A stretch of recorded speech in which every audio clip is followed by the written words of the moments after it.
Hello again, everyone. I am Alan McGrain from Celtcraft Games, and you are watching installment 2 of my coding vlog. So to give you a short recap, I gave myself the challenge of making a Christmas game in 3 months. I I do work a full-time job, so I'm just doing this in the evenings, and I'm trying to do my blog posts at the weekends. As you can imagine, it's been pretty tough so far. But at the risk of boring you, I am going to make this a bit shorter than last week. Without further ado, last week we left off on loading in the assets, and I told you that I was going to then start the Parallax and game loop vlog. Let's look back at the code here. We have our enter frame handler. This is just the enter frame for the Parallax. What enter frame means is that basically it's going to do something every frame. So if you want anything animated, anything moving, if you want to check something every frame, you use an enter frame handler. Okay, so parallax.start is the first thing it does. So parallax is here, require parallax. So PPP, here it is. Okay, so function table.start. All right, so I'm passing in t, which is I'll get rid of assets. So t is my backgrounds. Okay. Here's my background. So backgrounds is going to contain all the background image assets as loaded from the assets module. What it's doing is it's translating the entire BG2 global layer by -10 times the game speed every frame. So that basically means in English that everything that's in the background 2 layer, global layer, is going to move the entire layer to the left, or as you're looking at me, is it this way? I'm not sure. By 10 pixels times the game speed every second. That game speed you'll see in the game loop, that's going to increase as the game as you get further and further into the game, which is going to mean that it's going to get faster and faster as we go.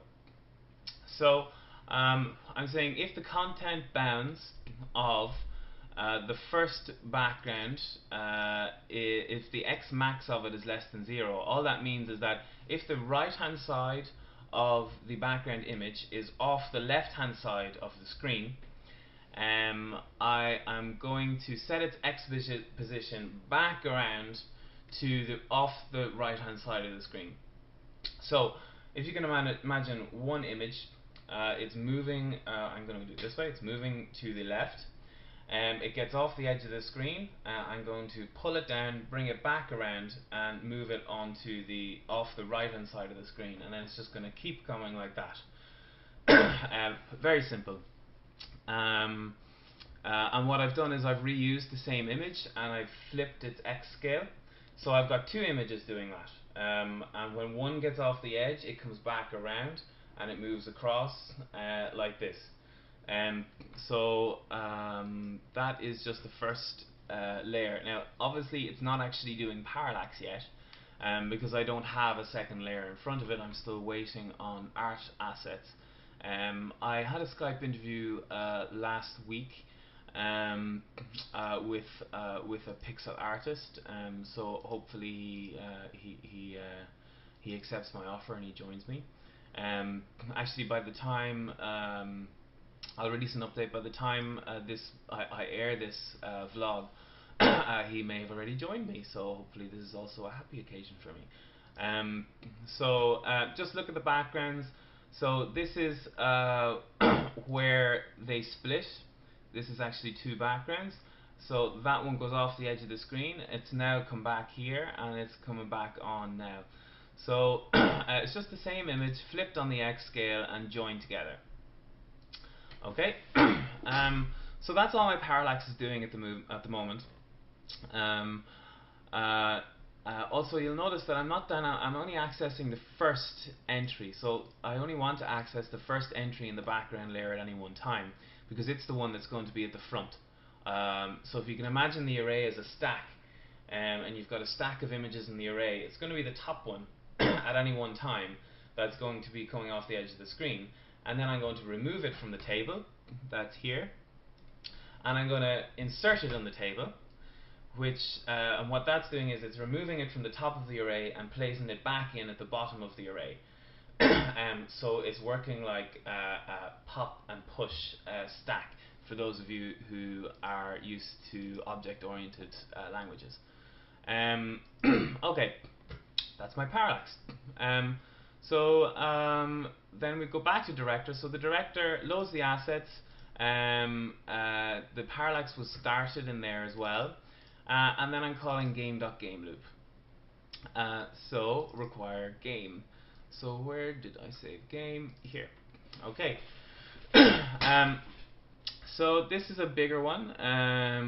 It's going to get a lot bigger as well. So I'm activating multi-touch because you want to be able to throw a gift and avoid with Santa at the same time. I'm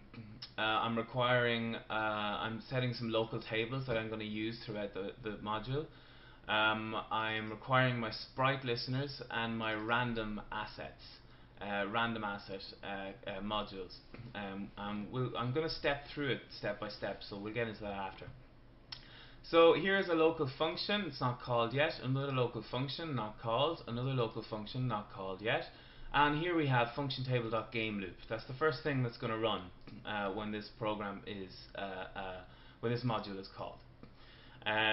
Because that's what I'm telling it to do, game.gameloop. Okay, so gameloop is going to take in all the game objects. I'm passing it in load assets.gameObjects. We're going to get a start time, and so the time the game was started, and elapsed time is going to be the current time minus the start time.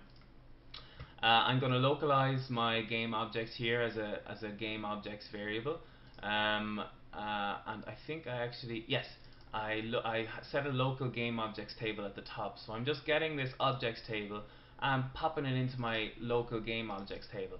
I'm doing that because I don't want it just accessible inside this function. I want all of these other functions to access the game objects as well. So I localize it for the module, not just within the function.